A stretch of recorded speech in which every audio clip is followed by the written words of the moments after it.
Welcome to the deep dive, where we take a deep dive into some really fascinating stuff. That's right. And today, we're tackling Bertrand Russell's A History of Western Philosophy. Big one. It's a big one, right? And I know you're thinking philosophy, history, this is going to be a snooze fest. But honestly, Russell, he's got a way with words. Oh, he does. He makes it really fun. He makes it engaging and witty and clear. Yeah, it's like having, a really cool professor. Right. Who just breaks it all down. Well, and he was a really key figure in 20th century philosophy, too. Oh, yeah, absolutely. So he kind of brings that insider's perspective and a critical eye to the whole history of philosophy. Exactly. And that's what we're going to be doing today, just sort of going through this journey of Western thought from the ancient Greeks all the way to the modern era. It's like tracing the genealogy of ideas. Exactly. Yeah. So all the big questions, What is truth? What is justice? What is the meaning of life? The big ones. Yeah. So let's start way, way back. Let's go back to the beginning. Ancient Greece. Yeah. The birthplace of Western philosophy. Okay, so Socratics. The pre-Socratics, right? These are the folks who are kind of like, okay, the myths, that's fine, but I want a rational explanation for this world. Yeah, what's actually going on? Yeah. Now, some of their ideas were a little out there, like, I have to say, Anaximander, thinking that the Earth is shaped like a cylinder.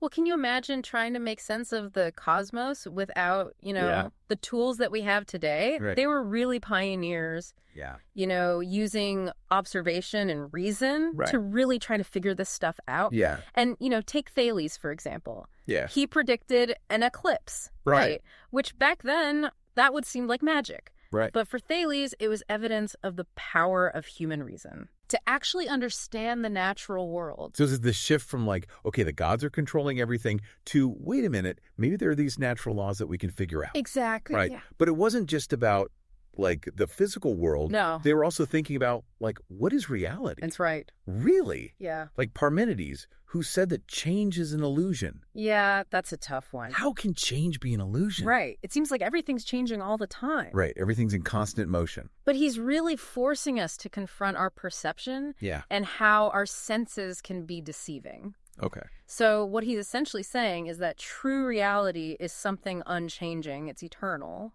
Okay. But the world we see with our senses is just this, It's a fleeting, shadowy play. Yeah. Right. And this idea had a huge impact. Yeah. Especially on Plato later on. Right. Yeah. Okay. So then there's Pythagoras. Oh, Pythagoras. Now, most people know him for the Pythagorean theorem. The theorem, right? Yeah. But he was way more than just a mathematician. Oh, yeah. I mean, he thought math was the key to the universe. To unlocking the secrets of the universe. Yeah, and he saw numbers as having mystical properties. He and his followers, they formed a whole philosophical brotherhood, exploring all these connections between math and music in the cosmos. Okay. But here's the thing. Yeah. Through their exploration of mathematics, they stumbled on something that kind of shook their world. What was that? Irrational number. Irrational numbers like pi. Exactly, like pi. Okay. So they discovered that numbers like pi couldn't be expressed as a simple fraction, which challenged this idea of a perfectly rational and harmonious universe. Right, because it's wait a minute, there's this infinite. Yeah, it introduced this element of the infinite and the unknowable into their understanding of math, which in a way kind of foreshadows some of the questions that later philosophers would grapple with, about the limits of knowledge and the nature of reality. It's amazing how these abstract math concepts can actually have these huge implications for how we view the world. Yeah, absolutely. Okay, so we've got all these early philosophers trying to figure out, what the universe is all about, what reality is, what we can actually know. Right. But then Athens is on the rise. Athens is becoming this powerhouse of culture and politics and everything. Right. So then we see these new thinkers emerge, the sophists. Yes, the sophists. And they were different. They were a bit different. Yeah. What was different about them? Well, the earlier philosophers were really concerned with truth, right? That's what they were after. Yeah. But the sophists were more interested in persuasion. Okay. They wanted to use rhetoric. Yeah. To win arguments and to gain influence. It was more about being effective.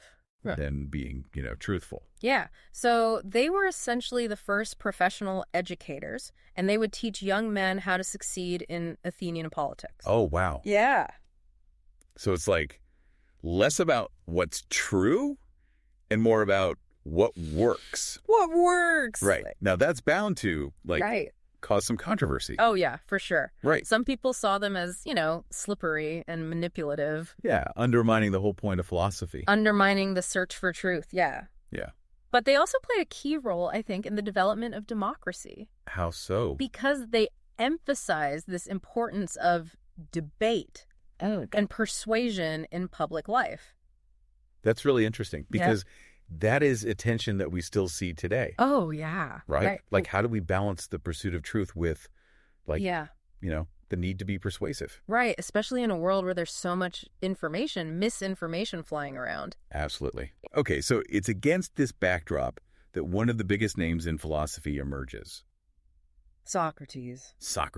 Yeah. Yes, he's a turning point, I think. Yeah. Because he really shifted the focus from the external world to the internal world. Okay. To the self and the pursuit of virtue. So it's like less about what's out there and more about who are we? Who are we? Yeah. And how should we live? Right. And he did this through, the famous Socratic method. Right. The question. Relentless questioning. Yeah. Yeah. Challenging people's assumptions. Right. Forcing them to confront their own ignorance. Yeah, that's going to make some enemies. Oh, yeah. As sadly we know, he was put on trial and he was executed. But he really embodies this idea that the unexamined life is not worth living. Wow. He was willing to die for his beliefs, for truth, for virtue. Yeah, and his death kind of turned him into this symbol. Absolutely. Like intellectual integrity. Yeah, courage. Yeah. Standing up for what you believe in. Now, his legacy was carried on by his student, Plato. Oh, yeah. Who, he took Socrates' ideas and just ran with them. Yeah, he developed his own elaborate system of philosophy. And this is where we get into Plato's famous theory of forms. The theory of forms, yes. Right. The idea that there's this realm of perfect, unchanging forms or ideas that exist beyond the world of our senses. That's a tough one. It is a tough one, I know. That's one of those, head-scratching philosophy things. It is. Help me out here. Okay, so think about this. Imagine a perfect triangle. Okay. Can you actually draw a perfect triangle? No, there's always going to be There's always going to be some imperfection, right? Right. But you can conceive of a perfect triangle in your mind. Yeah. That mental image, for Plato, is closer to the true form of a triangle than any physical representation you could ever make. So it's like the ideal blueprint. Exactly. That all triangles are trying to be like. Yes, that all physical triangles are trying to imitate. But can never quite get there. They can never quite get there. Okay. And this applies to all sorts of concepts. Justice, beauty, goodness. So the world we see for Plato Yeah. is like this pale imitation of With these perfect forms. eternal forms, yeah. Okay. So you've got this distinction between the world of appearances, what we see, and the world of forms, which is the true reality. And this really impacted his political philosophy. Oh, yeah. Because then he had this vision of an ideal republic. Yes, ruled by philosopher kings. Philosopher kings. The people who had grasped the true forms. Because they're the only ones who could rule justly and wisely. Exactly. But that raises some questions, too. Right. Like, who gets to decide Right. what the true knowledge is? Yeah, who gets to be in charge of defining those forms? And who gets to be the philosopher king? Yeah, Right. absolutely. Those are questions that are still relevant today. Oh, absolutely. Okay, so Plato's student, Aristotle, he was deeply influenced by Plato, Yeah. but he also went his own way. Yeah, he charted his own course. Yeah, he emphasized observation and empirical investigation.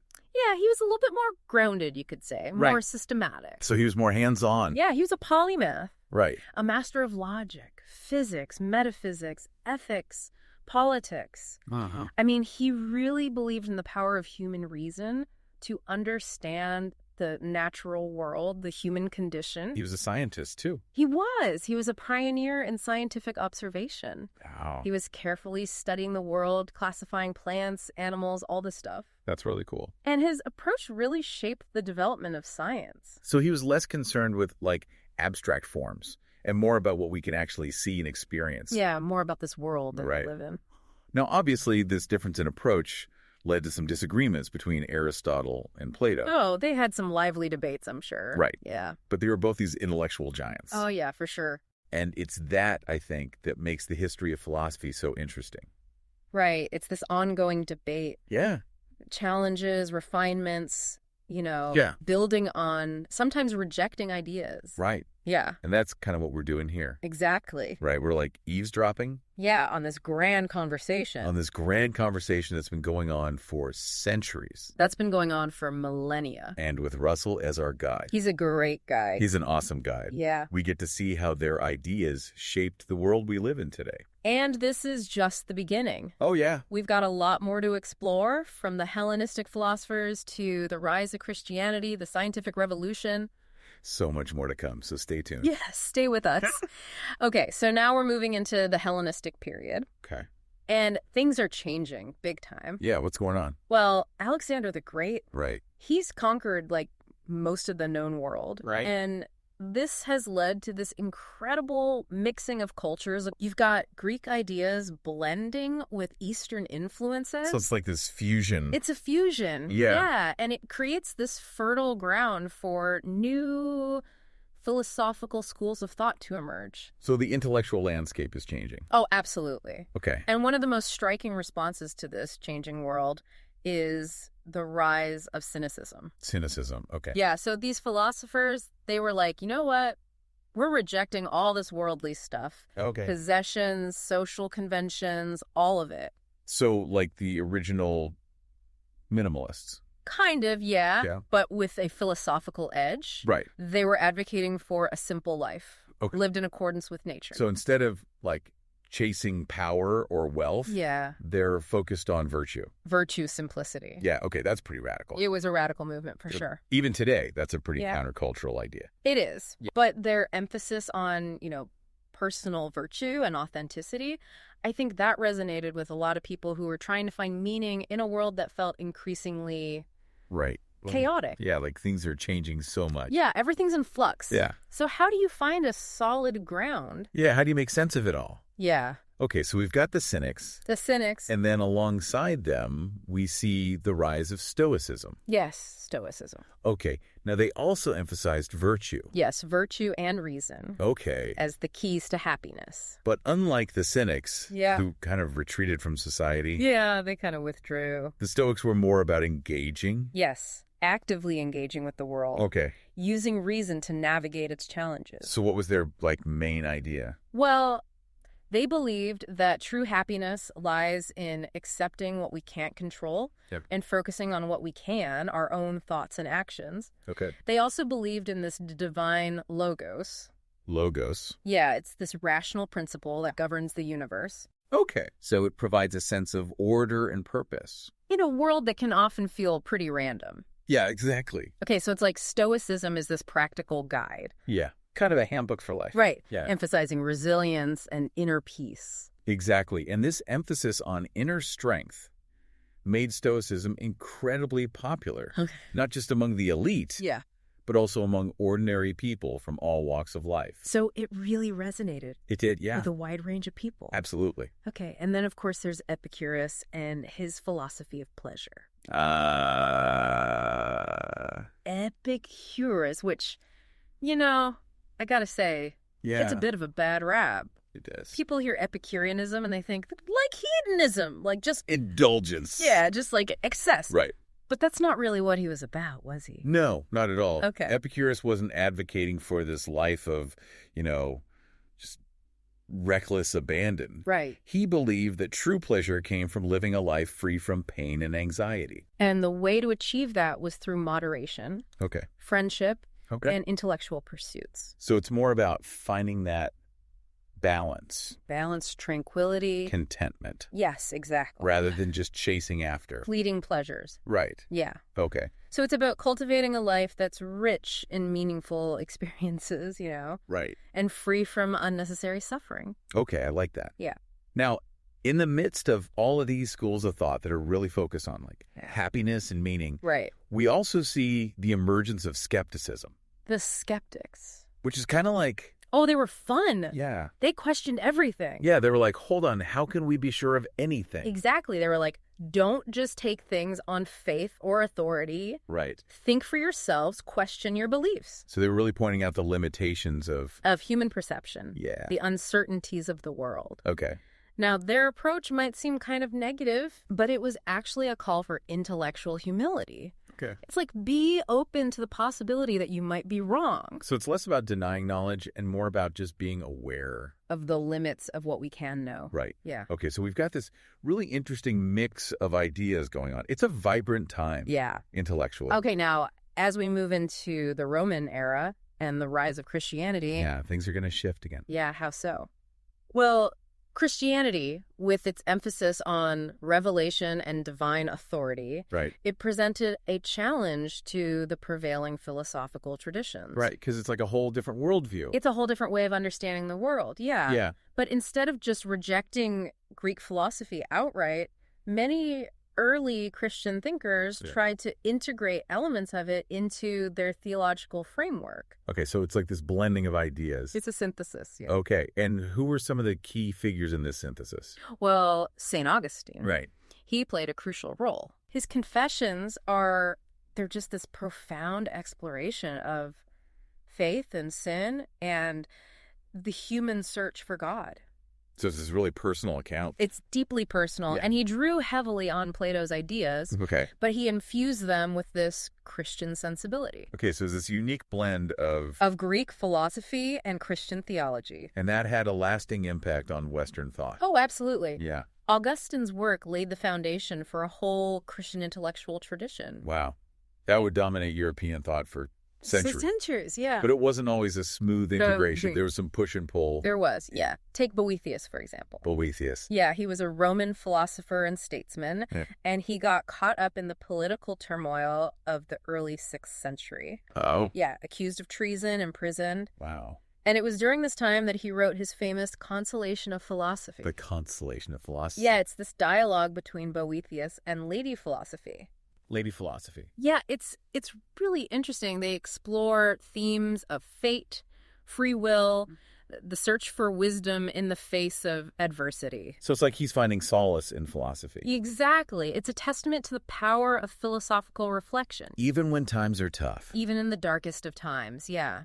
And even though he lived in this period of decline and instability, Yeah, he played a crucial role in preserving ancient learning. he did, yeah. How so? He translated and wrote commentaries on Aristotle, Okay. which helped to keep those ideas alive at a time when they were in danger of being lost. So he's like this bridge. A bridge between the classical world and the emerging Christian intellectual tradition. That's really cool. Yeah. Now, after Boethius, we enter what's often called the Dark Ages. The Dark Ages, yeah. This period of political fragmentation, intellectual decline. Yeah, things got pretty rough in Europe. But even in this dark period, Yeah, there were these glimmers of light. there were, for sure. The church, while often seen as, stifling intellectual inquiry, Right. also played a role in preserving knowledge. Absolutely. Yeah? The monasteries became centers of learning, Okay. where monks would meticulously copy and preserve ancient texts. So they were like the librarians The guardians of knowledge, yeah. of the ancient world. It's important to remember that history is never simple. Right. Even in periods of decline, you always have these individuals and institutions that are working to keep the flame of knowledge burning. I like that. Yeah. Okay, so Europe starts to emerge from this period of instability, Right. and we see this resurgence of intellectual activity. Yes. The 11th century marks a turning point Okay. with the rise of scholastic philosophy. Scholastic philosophy, okay. Yeah, and this movement sought to reconcile faith and reason. Okay. They were trying to bring together these two seemingly disparate realms, Okay. and this revival was fueled in part by the rediscovery of Aristotle's works. Oh, wow, Aristotle's back. He's back thanks in large part to Islamic philosophers who had preserved and translated his writings. Wow, so it's this really interesting example of how intellectual exchange can transcend cultural and religious boundaries. Absolutely. Yeah. And it's this rediscovery of Aristotle that really sets the stage for one of the most influential figures in scholastic philosophy. Who's that? Thomas Aquinas. Thomas Aquinas. Yeah. Okay, what's he known for? Well, he was a master synthesizer, weaving together Aristotelian philosophy with Christian theology. Okay, so he's bringing together these two big traditions. Exactly. His Summa Theologica. Summa Theologica. Yeah, it's this monumental work Yeah. that attempts to provide a comprehensive and systematic account of Christian doctrine. Wow, that's ambitious. It is. Yeah. He's famous for his 5 ways of proving God's existence. Relate the 5 ways. But his work goes far beyond that. Okay. He delved into ethics, politics, law, you name it. He tried to show how faith and reason could work together to illuminate the mysteries of the universe and the human condition. So it's not like faith and reason are at odds. No, for Aquinas, they complement each other. They work together. Yeah. And his work had a huge impact. Oh, a profound impact Yeah. on the development of Catholic thought. And people are still studying him today. Absolutely. His work continues to be debated and discussed. Yeah. Okay, so now we're moving into the 14th century, Okay. and we see the authority of the church being challenged. Okay, how so? Well, the papacy is in decline. Okay. National monarchies are on the rise. Okay. And a new merchant class is gaining wealth and influence. So there's a lot of change happening. Yeah, a lot of upheaval. Yeah. And these social and political upheavals create this fertile ground for a new era of intellectual ferment. A new era. The Renaissance. The Renaissance. Yeah. Okay, so we're talking about like art, literature. Yeah. A rediscovery of classical learning, a renewed focus on the human condition. So it's like this rebirth. It's a rebirth, a reawakening. Yeah. It's a time when traditional authorities are questioned, new perspectives emerge. Okay. And the stage is set for a revolution in our understanding of the world and ourselves. Wow, that's a lot to unpack. It is. Yeah. But it's this shift in perspective that leads us to the scientific revolution, Okay. a period of unprecedented scientific advancement Wow. that would forever change the course of Western thought. Okay, we're going to have to save that for next time. We are, because that's a whole other chapter. That's a big one. It is. You know, when we talk about the Renaissance, Yeah. it wasn't just this rediscovery of like art and literature and stuff. Right. It was a time when like the very foundations of knowledge Yeah. were being re-examined. Right. People were starting to question these long-held assumptions Yeah. about the universe, about our place in it. It's like a real intellectual awakening. Exactly. Like a shift from relying on ancient authorities to actually like Yeah. seeking new ways of understanding the world. Yeah, it's like, let's figure this out ourselves. Exactly. Right. And this shift is what fuels the scientific revolution. Right. This period of just incredible discovery. Right. And that's where we get like Copernicus and Kepler and Galileo. Exactly. So you've got Copernicus challenging this idea that the Earth is the center of the universe. Right, the geocentric view. Yeah, which had been dominant for centuries. Yeah, for a long time. And he proposes that, no, actually, the Earth revolves around the sun. Which, I mean, that must have been like Mind-blowing. earth-shattering. It was a radical idea. Yeah, to think that everything you thought you knew Yeah. about the universe is wrong. And then Kepler, building on Copernicus's work, Yeah. discovers these laws of planetary motion, Okay. showing this mathematical harmony Right. underlying the movements of these celestial bodies. So it's like there's this order There's an order to the universe Cosmos. that we can actually understand. And then Galileo comes along Oh, yeah. with his telescope, observing the heavens in this like unprecedented detail. And that kind of confirms what Copernicus and Kepler. It provides more evidence for the heliocentric model Right. and revolutionizes our understanding of the cosmos. Right.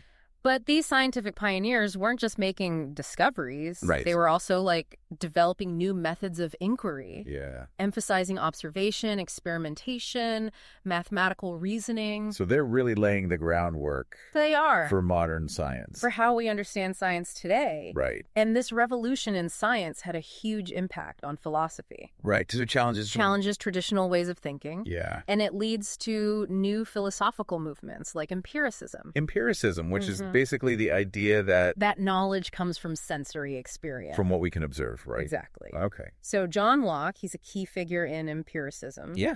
And he argues that the mind is a blank slate at birth Okay. and that all of our experiences shape who we become. So it's not like we're born with these innate ideas. Not for Locke. Right. He's all about experience shaping who we are. Right. And Locke also had a huge impact on political philosophy. Okay. How so? Well, his ideas about natural rights, Right. social contract, the right to revolution, Right. those ideas had a huge impact on the American and French revolutions. That's incredible how these philosophical ideas Yeah. can really Yeah. shape the course of history. It really can. Okay, so we've got Locke, Locke. And then another big name in empiricism is David Hume.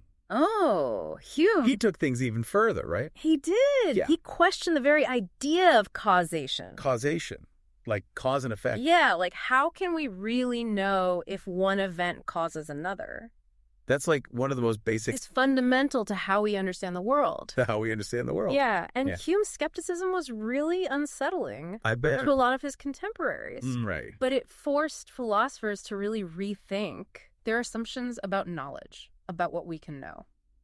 So it's like he's shaking things up. He's pushing the boundaries Yeah. of philosophical inquiry. Okay, now as we move into the 18th century, we see this reaction against the Enlightenment's emphasis on Reason and objectivity. Right. And this takes the form of romanticism. romanticism, which is much more about Emotion, the intuition. individual. Yeah, the power of the individual. Okay. So it's like a pendulum swing, you Yeah, know? from one extreme to the other. From the rational to the emotional. Right. From the objective to the subjective. And one of the key figures in Romanticism is Jean-Jacques Rousseau, Rousseau, yeah. who was a big proponent of the noble savage. Yeah, this idea that humans are inherently good. Right.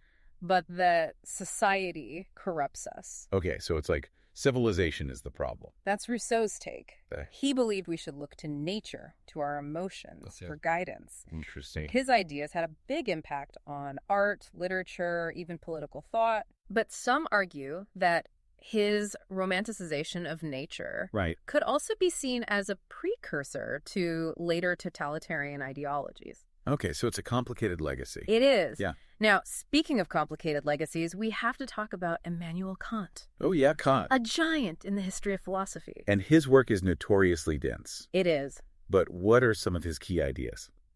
Well, Kant was trying to reconcile rationalism and empiricism. Okay, so kind of bridging that gap. Yeah, he argued that our minds actively shape our experiences Okay. rather than just passively receiving them. So it's not just about what's out there. No, It's about how our minds process it. exactly. How we make sense of it. Okay. He also made groundbreaking contributions to ethics. Okay, like what? Well, his concept of the categorical imperative, The categorical imperative, which is basically, a universal moral law that applies to all rational beings. so it's like a universal moral code. It's a principle that transcends Yeah. individual cultures and beliefs. Okay, so moving into the 19th century, we see a lot of different philosophical currents emerging, We do.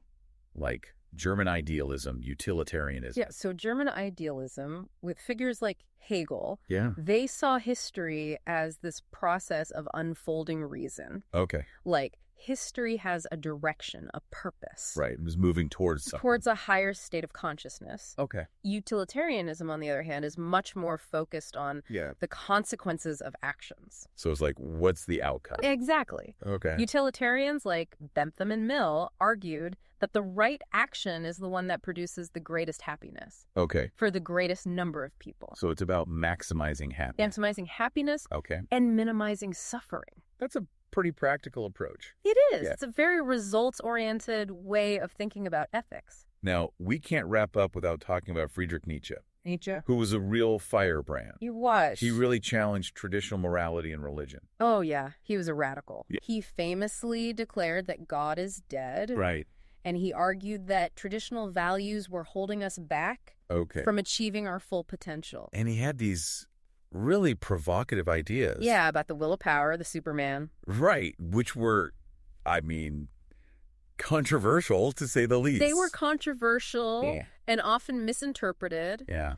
but they forced people to confront these uncomfortable truths about human nature Yeah. and the search for meaning in a world without God. Yeah. Those are big questions. Big questions. And his work is still relevant today. Oh, absolutely. Wow, we've covered so much ground in this deep dive. We have, from the ancient Greeks to the modern era. It's been an incredible journey It has. through the history of Western thought. And it's just a glimpse, really, into Yeah. this vast and ever-evolving world of philosophy. If you're feeling inspired to learn more, Definitely pick up a copy of Russell's A History of Western Philosophy. it's a great book. It's a brilliant guide. Yeah, very accessible. It'll spark your curiosity, make you think in new ways. Absolutely. And if you enjoyed this deep dive, be sure to subscribe to our channel for more explorations of these fascinating ideas. We're always diving into something new. Yeah, come join us on this intellectual adventure. Until next time, keep those minds curious. And those questions coming. We'll see you soon.